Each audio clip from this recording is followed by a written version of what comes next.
Tell me when you're ready to record, Tate. Yes, I'm ready. So whenever you're ready, go for it. Okay. Welcome everybody to the virtual EB5 and Global Immigration Expo. My name is David Lesperance. I will be the moderator for the first panel discussion. A new reality, why an immigration backup plan can be critical when a pandemic or social unrest hit. First, a bit of background on myself. I grew up in a border city with a father who lived in Canada and worked in the US. While going through law school, I worked as a Canadian border official. In 1990, I either saw the light or went to the dark side and was called to the bar in Ontario, Canada. At the same time, my law school study partner went to Hong Kong and started to refer clients who were looking for a backup plan in anticipation of the 1997 handover. My client base later expanded to include clients from mainland China and other countries in the region. Also in 1990, I started traveling through the Middle East, meeting private banking clients who were spurred on by the Gulf War to develop backup plans. Along with Gulf nationals, my clients included a large portion of South Asians and other diverse expat groups. My third major client group is wealthy Americans who are looking at backup plans to escape the US tax system. As a result of working in these and other regions over the past 3 decades, I would describe myself as either a tax-savvy immigration advisor or an immigration-savvy tax advisor. And that holistic perspective is what we hope to bring you during this panel. Before we get to the first panelist, I thought I'd take a moment to give you my own brief thoughts on the COVID-19 pandemic and how it will impact your world. For more of a deep dive, I've written a detailed white paper on this topic, including case studies on specific countries such as Hong Kong, China, India, the Gulf, UK, Brazil, Mexico, and the US. You can download this paper from the conference website or my firm website.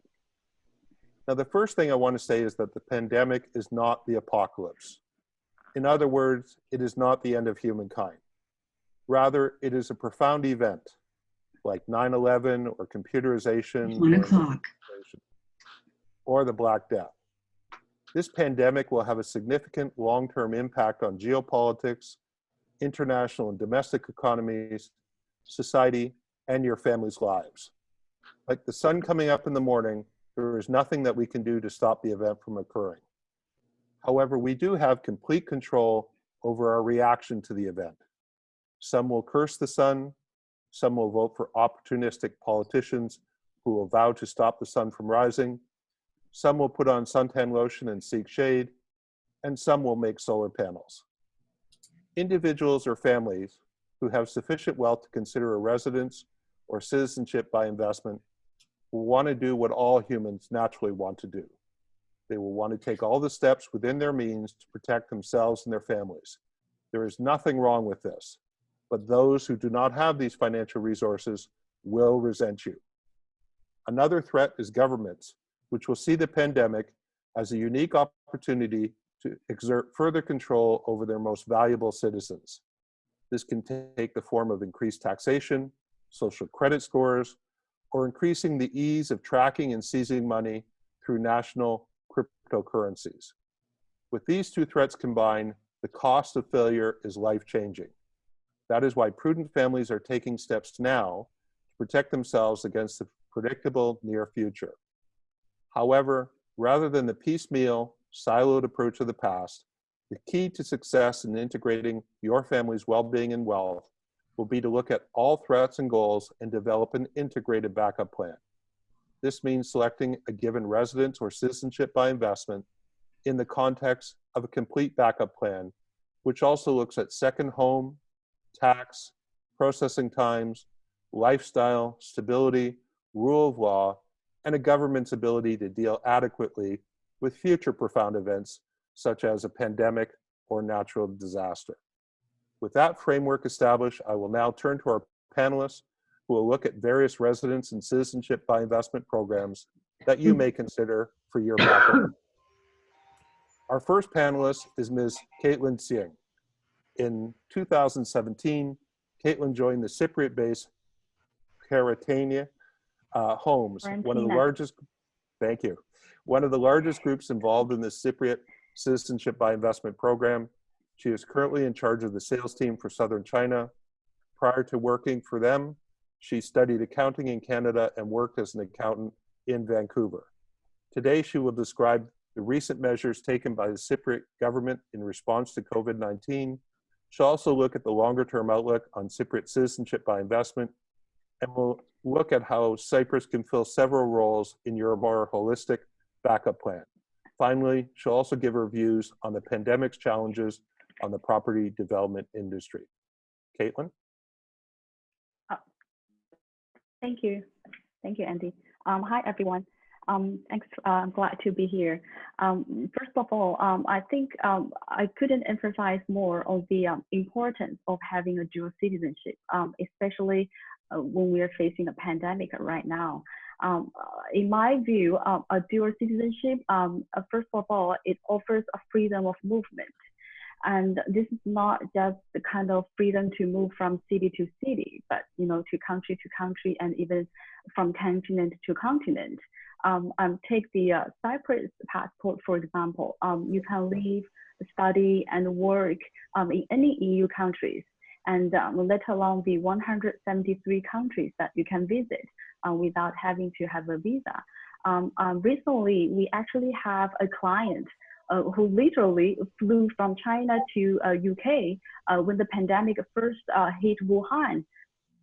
And when the situation deteriorates in the UK, the client flew from UK to Cyprus, and now the client is back in China. This is a very extreme case, but I think it shows how important it is that when we are facing a pandemic, we are able to choose to go to the places at our choice. And a second advantage, I think, for having a dual citizenship is that it is a very effective tool for international tax planning. For example, the corporate tax in Cyprus is only 12.5% flat, and there's no tax on interest income, dividend income, and many other types of income. And there's no inheritance tax either. So there are a lot of taxation advantages that high net worth individuals can utilize to better, plan and secure and diversify their wealth. So that's the 2 points I think that are very important. Very important advantages of having a backup plan.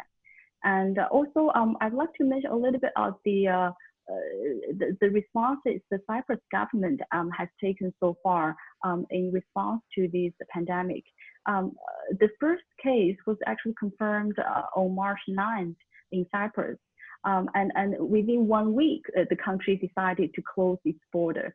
And after another week, the government decided to ban all unnecessary movements, and it implemented very restrictive measures. And at the same time, a 700 million financial support program has been drafted, and the government is considering providing state guarantees to banks with the amount of 2 billion.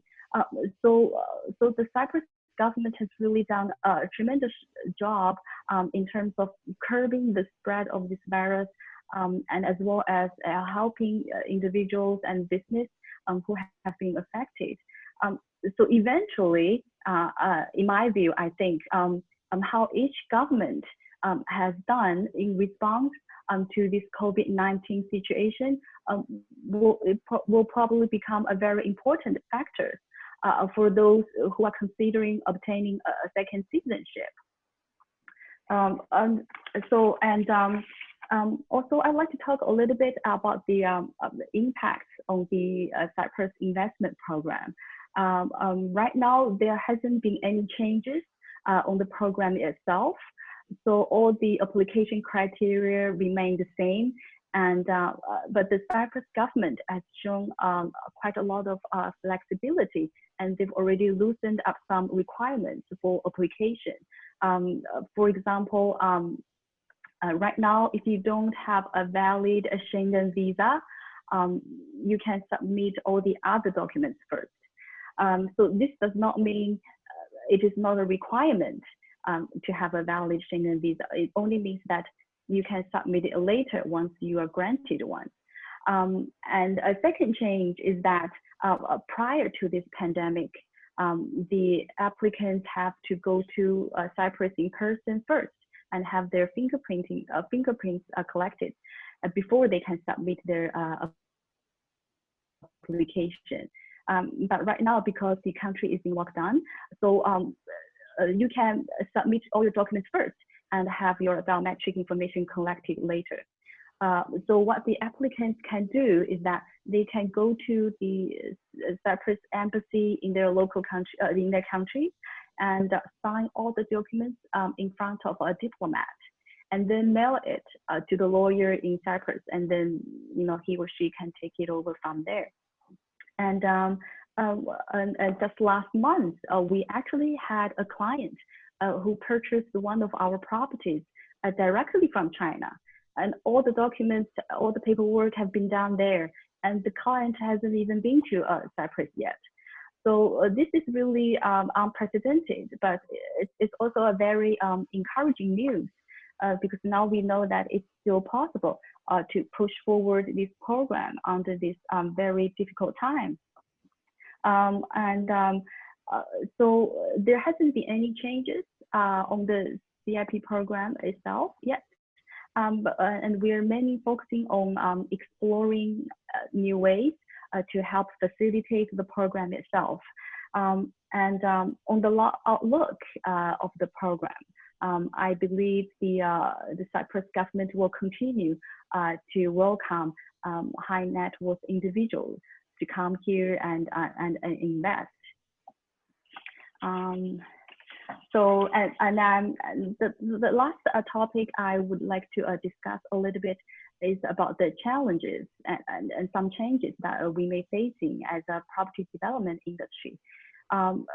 So right now, the first challenge we have is how to reach out, communicate, and support our customers. Our colleagues in Cyprus have actually done an amazing job because we are actually one of the very few, if not the only property developer that offers a very comprehensive package of services with the same standard as a five-star hotel. So it means that we have a 24-hour front desk and chauffeur service, and we even have babysitter services and doctors on call. So these services may not have seemed to be very essential at other times, but right now it has become very important. And our colleagues there have really stepped up and offered to do grocery shopping and run other errands for our customers. So we've received some very positive feedbacks and a lot of appreciations from the owners. So there are challenges at this moment, but I think this is also a moment of truth, because this has always been our commitment to serve our customers in every possible way we can, and we're very proud that we deliver. So a second challenge, in my view, I think for the property development industry is that some companies will have a trouble maintaining a very healthy cash flow. The good news is that the finance ministry have issued a decree last month and ordering all the licensed banks in Cyprus to suspend collecting loan in installments as well as interest until the end of this year. So this is a very good news and a big relief. However, my fear though is that for some highly leveraged companies, this may only be a delay rather than a solution to their balance sheet. And our company, on the other hand, we have always been a little bit more conservative on the way we do business. For example, we don't have any loan financing, and all of our projects, such as Captain George's and Soho, have been fully financed. And we don't talk about this often, when times are good.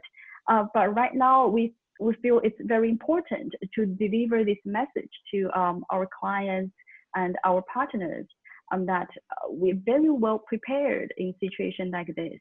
And we believe that we can come through on the other side and eventually continue to do what we do at best. Yeah, that's all right now for now. Thank you, Caitlin. That was excellent. Our second panelist is Mary. Mary, I'll let you go for your last name because I didn't put out the spelling last night. You've been the vice president, the head of the legal department at an investment consultancy in Athens. You've got an in-depth knowledge of financial products due to decades at the National Bank of Greece prior to joining your current company. And you help global and institutional investors devise unbiased, tailor-made investment strategies to fulfill your goals. Today, you're going to describe for us the Greek government's response to COVID-19, its impact on current and future operation of the popular Greek residence by investment program. And you also tell us about Greece's proposed non-dom tax regime and new alternatives to the residence by investment program in Greece. Mary? Hello from me too. Thank you for the invitation. And I would like to begin that the crisis in which we find ourselves, it's, let's say, quite unlikely anything that most of us have ever experienced in our life. The rapid outbreak of the coronavirus presents an alarming health crisis that the world is grappling with. In addition to the human impact, there is also a significant commercial impact being felt globally. Virus knows no borders, and the impacts will continue to spread. It's possible that the coronavirus threat will eventually fade, as other ones, Ebola, SARS viruses have done in recent years. But even if it does, the next devastating yet unnamed outbreak is not so much a matter of if, but when. This is a new reality, and we have to find the ways to survive in this environment. During these months or days in Greece, we had a very special experience. With all of our neighboring Italy having been confined to their homes, the Greek government decided to react very quickly and took emergency measures to curb the spread of the potential coronavirus. The Greek government reacting quickly, gradually adopted a set of measures with two directions mainly in the spirit. The one direction was taking measures to tackle the spread of the virus and strengthen the public health system of the country with bold interventions. The second set of measures were tax and social relief measures for both affected companies and individuals under the light of keeping both players of the market active for the next day. At the same time, they established a very strong channel of communication with the citizens every day. At the same time, a reputable group of scientists and at the same time technocrats very clearly, very honestly, and very consistently inform the citizens about the situation of the country every day. This had, as a result, the highest acceptance of the measures of the most of our citizens and their observance with the aim of safe and gradual release. Up to now, we are under a status of lockdown beyond basic needs up to 27th of April, and of course upon a new reassessment at that time. There were a lot of measures undertaken with,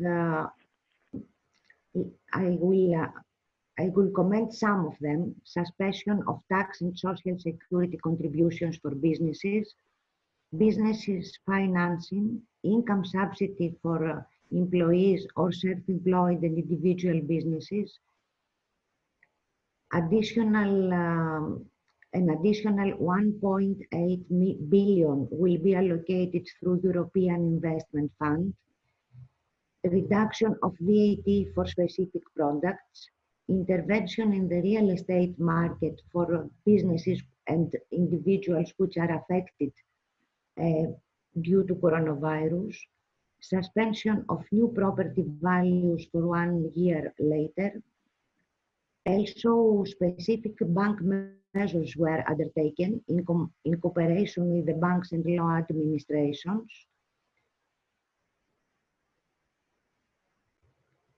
Generally, the citizens in Greece have the impression that our state is here, our government is near the citizens.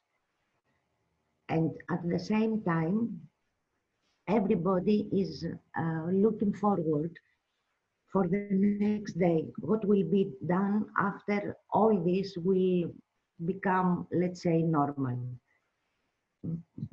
I would like to mention some basics of the Greek residence by investment program. Greece has, from 2014, set a very flexible and fast procedure for foreign investors who wish to obtain the residence permit, a permanent residence permit, either through property acquisition or through investment activity in Greece, with a minimum amount entrance, 250,000 euros per investor. The residence permit is for 5 years and unlimited renewed after, of course, under the condition that you possess either the property or you keep the investment. The property acquisition is the most popular and known way of acquiring a golden visa in Greece, although there are 2 other alternatives which are very interesting and not so well communicated along the markets. The one is general investment in promising fields of Greek economy, and the investment can be implemented in every field of the Greek economy under the minimum amount of 250. Very recently, the Greek government has also widened the range of the products of the Greek golden visa through financial products as time deposit, government bonds, Greek equities, mutual funds, but with an amount of 400,000 minimum up to 800,000. As we see, the Greek program has a lot of opportunities for the investors in order to participate, and not only the property. I believe that this time, where since the borders are closed and the investors is very difficult to access the country and the properties, the other alternatives can be operated more easily and more can be implemented more easily. Also, during the last year, at the end of the year, the Greek government has launched a new legal amendment in an effort to attract high net worth individuals, and this is an alternative taxation system for foreign investors under 2 main conditions. The one condition is that the individual who is interested to take part of this regime has not to be a Greek tax resident for the 7th out of 8 years preceding the transfer of his tax residence to Greece. And second, to be able to prove that he or his relatives or a legal entity in which he keeps the majority of the shares invests in real estate or movable assets or shares of legal entities based in Greece under the minimum amount of 500,000 euros. In particular, individuals who will utilize the alternative taxation method should pay a lump sum tax of 100,000 euros on annual basis, regardless the level of the foreign source income. It's worth mentioning that settlement of the annual lump sum tax exhausts any further tax liability for the individual on their foreign source income, whilst any tax paid abroad is not offset against any Greek tax liabilities. Furthermore, the individual is exempt from inheritance and donations tax of any foreign assets. All the above provisions, I believe that in combination with the golden visa options could be a good new product, let's say, integrated with more privilege for the potential investors. Let's see about the next day. As already David said, this pandemic will have a significant impact on international and domestic economics, society, and people's life. But the life will continue, and the investors all around the world are taking steps now to protect themselves of the near future. And as a wise man said, if you fail to plan, actually you are planning to fail. The investors' criteria all around are different. For some are better future, second home, access to high-level education institutions for their children, safety, tax regime, processing time, stability.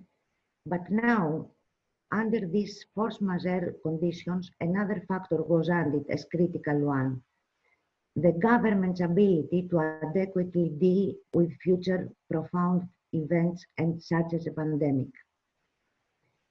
The Greek government policies already on process are the following: measures of optimization the legal framework, boosting the offered options of the program and simplifying the application procedures, reached consensus in 2019 at the end. Greek Prime Minister's recognition of the importance of digitalization in public administration during pandemic will be a drive for adoption of new kind procedures applied on golden visa applications. The intention of making amendments to the capital requirements in terms of geographic areas for real estate investment will likely be postponed.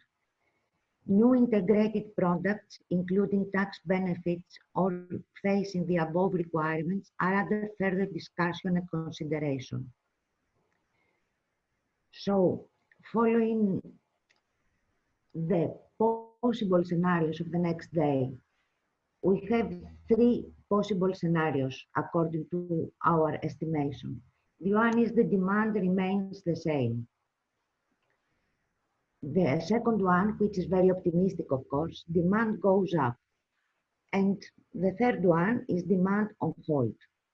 On all the scenarios, we believe that we have to be ready to face the investors' demands, to include in our products their requirements as above.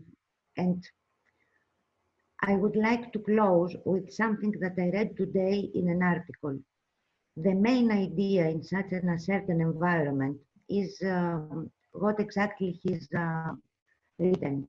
Overall, my ideal situation is to have a few bases around the world that I can freely move between in normal times, but any of which I would be comfortable being stuck in for an extended period if it became necessary. We would like to be able to offer such a destination to potential investors. Great, thank you, Mary. Our third panelist is Mr. Paul Singh. Though born in Scotland, Paul sees himself as a citizen of the world, experienced in the Far East and Asia market. After studying accountancy and business, his professional focus is international real estate and construction, and he focuses on international high net worth families, their needs for properties and lifestyle consulting. He's the director of CS Global Partners, headquartered in London. CS Global Partners specializes in assisting countries to attract foreign direct investment through investor immigration programs. Today, Paul will compare the Growth Fund versus real estate options of the St. Kitts and Nevis Citizenship by Investment Program. He'll also look at the Dominica Citizenship by Investment Program and describe how this program helped this country recover from the prior devastating hurricane and will support the country in light of the COVID-19 pandemic. Finally, Paul will give his thoughts on how the various Caribbean citizenship by investment programs will operate during the COVID-19 pandemic. Paul?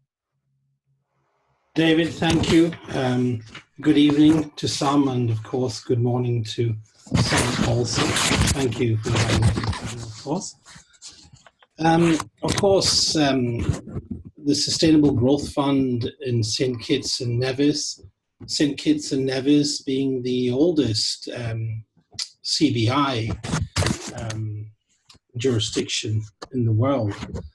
So it's kind of the cradle of citizenship or second citizenship. We're finding with the Sustainable Growth Fund and in comparison with real estate that some investors prefer the investment to be made, they feel more secure because it's been made directly to the government. They're not having to deal with the complications that may come with managing to have a property delivered to you from a developer, of course. So it's much more straightforward, secure, faster route to citizenship. It's with the accelerated application process with St. Kitts and Nevis, it can be a 60-day potentially application. So it can be quite expedited, but of course, subject to passing the stringent due diligence as well. The Sustainable Growth Fund as well is quite affordable. It's for a family of 4, it works out to $195,000 US. And of course, it's yours forever. And it's not just an investment for today, it's a legacy to be passed on. So there's, and of course it is the platinum standard in the industry as well, which St. Kitts certainly is, well established, globally recognized, and obviously people generally feel quite secure with it. CS Global ourselves, we hold 3 government mandates to market their citizenship programs. We market St. Kitts and Nevis, Dominica, and St. Lucia. But going on to how Dominica CBI program will support the country in the light of COVID-19 outbreak and how the CBI impacts on the life on the island. Well, of course, it's a lifeline to people in the island. Don't forget these island nations in the Caribbean.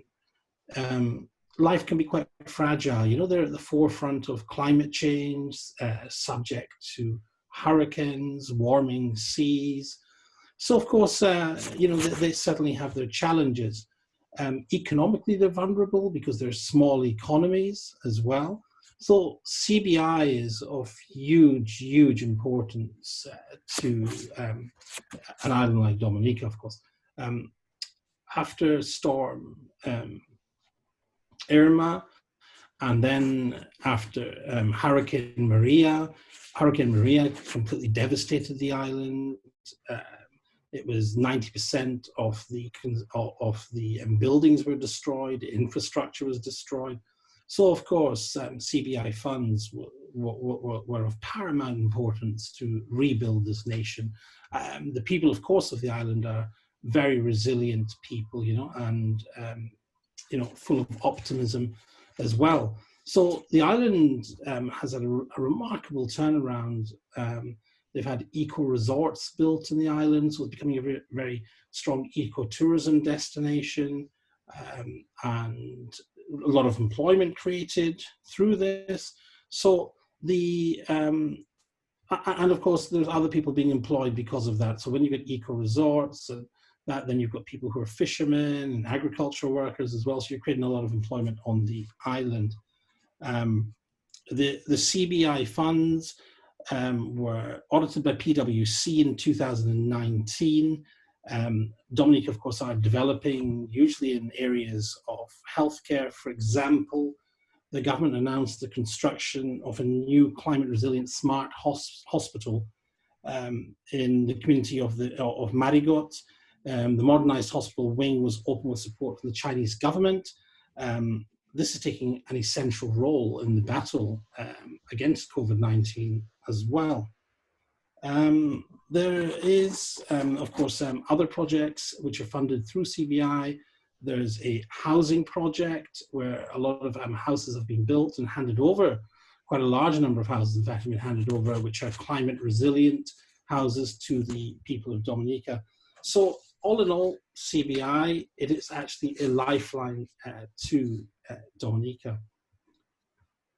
Talking about the Caribbean programs generally, and how they'll continue to operate normally in these coming months, influenced by COVID-19. Well, a lot of the islands, of course, in the Caribbean, they are adapting quite quickly to this. Looking at a lot of online submission. Although the due diligence remains the integral part of the program, they're simplifying some of the procedures where you can submit some of the documentation perhaps afterwards as well. So, and then of course, the citizenship will be granted on the provision that certain documents are provided later on. So for example, in China, if at this moment in time, or other jurisdictions in the world, if you're unable to get your education certificate, for example, you can submit that later. It will not impinge on your the status of your application. So, that's quite positive as well. So the online portals as well. Of course, there are backup plans too, where the embassies internationally, we may well look to have maybe the embassies processing applications. It really depends. It depends how, COVID-19 actually spreads on these islands. And as you were saying earlier, we really do not know where we're going with this at such a poignant time. So, yeah. Okay, thank you, Paul. Our final panelist is Andy Simotek. Andy's been an immigration lawyer because his parents were immigrants to Canada. He identified with their hardships. He studied law at University of British Columbia in Vancouver, became a member of the New York, California, Ontario, and British Columbia bars. Been practicing immigration law for over 40 years, helped over 10,000 clients with various legal problems in the course of his career. He also writes a column for Forbes, which I've seen and follow, on investor immigration, and his articles have been read by over 1 million readers. Today, he's going to describe how Canada can be part of a wealthy family's backup plan. He'll describe various pathways to residence since the closing of the Quebec Immigrant Investor Program, including startup visa and provincial nominee programs. He'll also give us an overview of his view of the current status and future of the US EB-5 investor program. And finally, he'll explore alternative paths to the US, such as the E2 visa program. Andy? Thanks, Paul. I see that we're kind of running up against a time limit here, so to make this most useful for the listeners, I think what I want to start off with is, if you want to find out more about what I'm talking about, I write a Forbes column. If you just look up my name in Google and dash Forbes, you'll find my columns, and you can read anything from the various articles that I write. And because I want to be as succinct as possible, I'm just going to deal with Canada and the startup program in Canada, which is the main program that I think might be of interest to the listeners. I'll start by saying why Canada. Perhaps the most important reason at the moment is that the US News and World magazine has rated Canada as #1 in quality of life in the world. So political system is stable, banking system is one of the strongest in the world, the environment is clean, there's a free healthcare program for people who live in Canada, there's great education for children, and the country is close to the United States for those who want to do business with the United States. Dealing with the startup program, which is the lead program that we have in Canada since the Quebec program, which was a passive program, has closed. So this startup program is an active program, and essentially it's for entrepreneurs. There are certain special features to the program that are worth mentioning. First of all, there is no minimum investment. So even though this might be viewed as an investment program, there is no minimum investment. The idea is if you have a good idea and you want to come to Canada, you can use this program to come to Canada. You have to speak English or at least pass a score of 5 on IELTS, but you can live anywhere in Canada if you're accepted under the program, and you get permanent residence. To get citizenship, you'd have to be a permanent resident for 3 years, and then you could get citizenship. Otherwise, the basic gist is you need a letter of support or a certificate of support from an angel investor or a venture investor, or you can work with an incubator in Canada that will write you the letter of support by helping you build up a business plan that would be finished, that would be able to finish the application for you.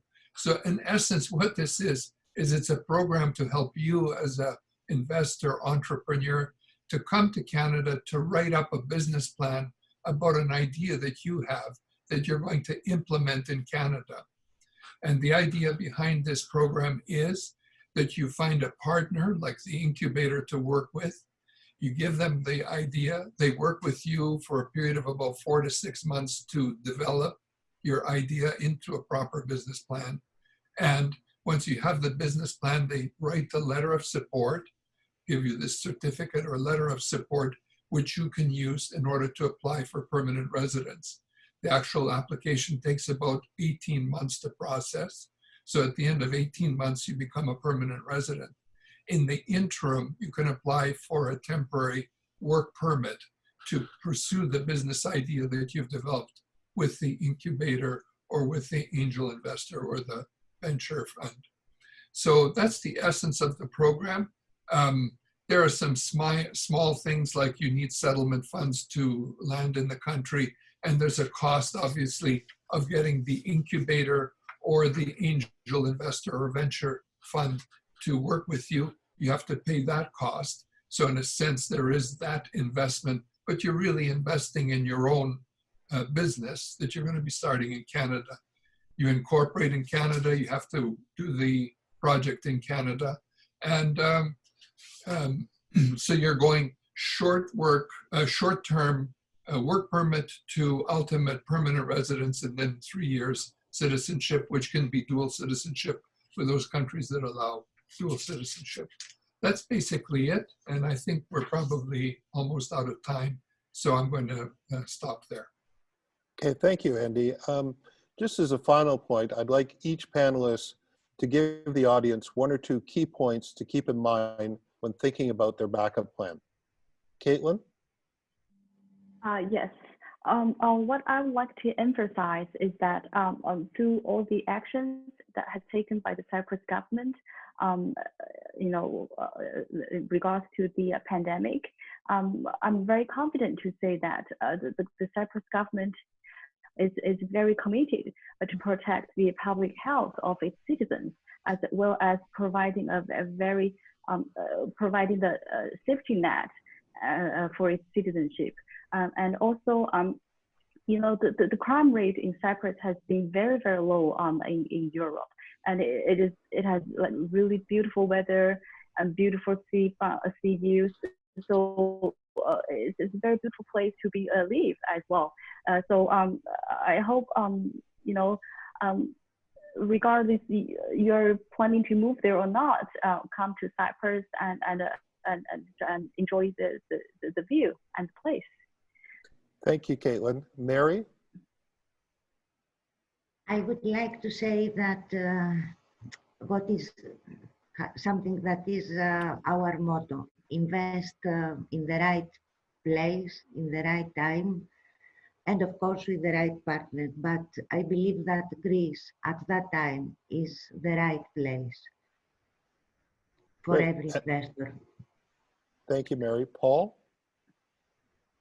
Become a global citizen. Invest in the Caribbean, leaving you with great visa-free access to Europe, the UK, increasing your mobility. But I'll leave you with one last quote from us at CS Global Partners. It comes from Louise May Alcott. "I'm not afraid of storms, for I'm learning how to sail my ship."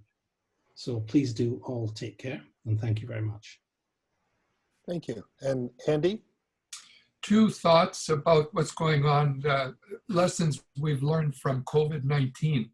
One is food supply chain is going to be an increasing source of concern for every country, and we may be less dependent on each other, or if we are dependent on each other, such as, for example, Canada depending on Chinese food, we're going to be more insistent on reviews of the food to make sure that it's safe for us to eat and to nourish us. The second thing is that the supply chain, for example, China supplying overseas parts, is going to be looked at more carefully. And I think in time, the impact of this illness is going to be pretty significant for Chinese supply chain management. And for those reasons, it's wise to consider options for your family and for you, a second passport, whether it be Canada or any other place in the world. The key would be, this would be your exit strategy if you need it. So I encourage you to consider that. Thank you, Andy. And I just wanted to tell the audience that you don't need to wait until you're sure that there's a fire before getting insurance. You get it because it's a possibility. If a fire occurs, the results are devastating. Getting insurance and the escape plan of a backup plan avoids devastating results, and we all smell smoke. Thank you, everybody, and I'll turn it back over to Tate.